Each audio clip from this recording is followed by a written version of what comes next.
इम्तियाज जी, पहला सवाल आपसे। अब अपराधियों का, बदमाशों का जो कि एनकाउंटर में मारे जा रहे हैं, उनका भी धर्म देखा जाएगा? जी बिल्कुल देखा जाएगा समीर साहब, क्योंकि मैं अभी जो रज़ा साहब बोल रहे थे कि अब इनका धर्म भी निकाला जा रहा है, कौन कौन सी जात का है करके।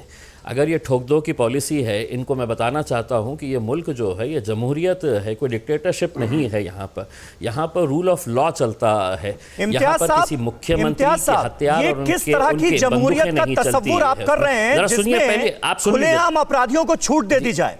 अगर एनकाउंटर हो किसी अपराधी या बदमाश का तो उसका मजहब देखा जाए और बताया जाए कि इतने हिंदू थे, इतने मुस्लिम थे।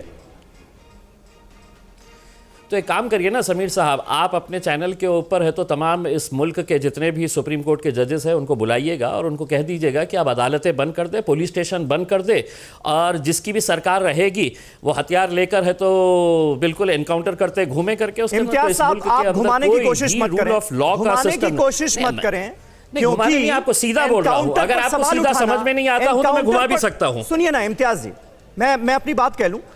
मैं सुनिए समीर साहब, मैं आपको बता रहा हूं, मैं हमने कोई है तो मन घड़त कहानी नहीं बताई। और एनकाउंटर होने वाले का धर्म बताना एक बात है, ये आप जानते हैं।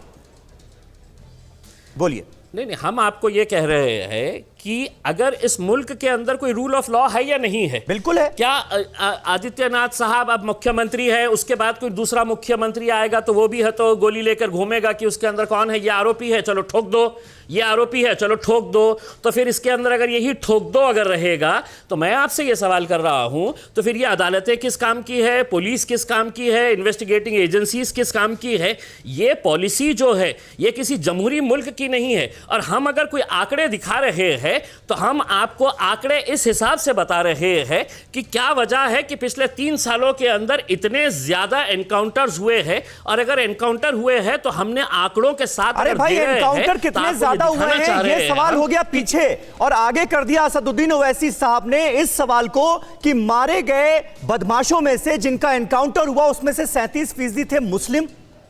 क्या कहना चाहते हैं आप? मतलब मुसलमान थे तो क्या हुआ, या हिंदू थे तो क्या हुआ? बदमाश थे, उन्होंने पुलिस पर गोलियां चलाई, मारे गए। मैं आपसे एक सवाल कर रहा हूं समीर साहब, माजरत के साथ मैं पूछना चाहता हूं जी, एनकाउंटर्स को आप जस्टिफाई करेंगे? मैं बिल्कुल नहीं करूंगा। ये तय करने वाला मैं कौन होता हूं?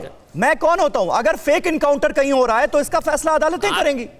लेकिन आप एनकाउंटर में मारे गए बदमाशों का धर्म बताकर, मजहब बताकर, 37% मुसलमान थे ये बताकर क्या साबित करना चाहते हैं? समीर साहब, मैं आपको बताऊं, ये मुल्क वो मुल्क है साहब कि जहां पर रूल ऑफ लॉ की इज्जत की जाती है और पूरे दुनिया के अंदर इसकी मिसाल दी जाती है। मैं आपको एक उदाहरण के तौर के ऊपर बताऊं, जब वो पाकिस्तानी आतंकी अजमल कसाब इस मुल्क के अंदर, अजमल कसाब जब पकड़ा गया था तो हमने उसे ठोका नहीं था अरेस्ट करते ही, हमने उसको बराबर, उसको पूरा अदालती उसकी कार्रवाई पूरी चलाई थी और उसके बाद है तो हमने उसको सजा दिए थे। तो हम अगर अजमल कसाब को अगर दे सकते हैं तो उत्तर प्रदेश के अंदर ये हमारे साथ मौजूद कौन आ गए हैं? ठीक है, ये ठोकू दादा को बोलिएगा कि अजमल कसाब को अगर इस मुल्क के अंदर अगर इंसाफ दिलाने के लिए हम पूरे दुनिया में है तो उसकी सराहना की बयान को, ये ठोकू दादा है तो अपना बंदूक लेके घूम रहे हैं। ताकि आपकी इस बयान पर क्या राय है बतौर एक सांसद, ये सामने आ जाए। अड़ी सोमवार से शुक्रवार शाम 6 बजे सिर्फ TV9 भारतवर्ष पर।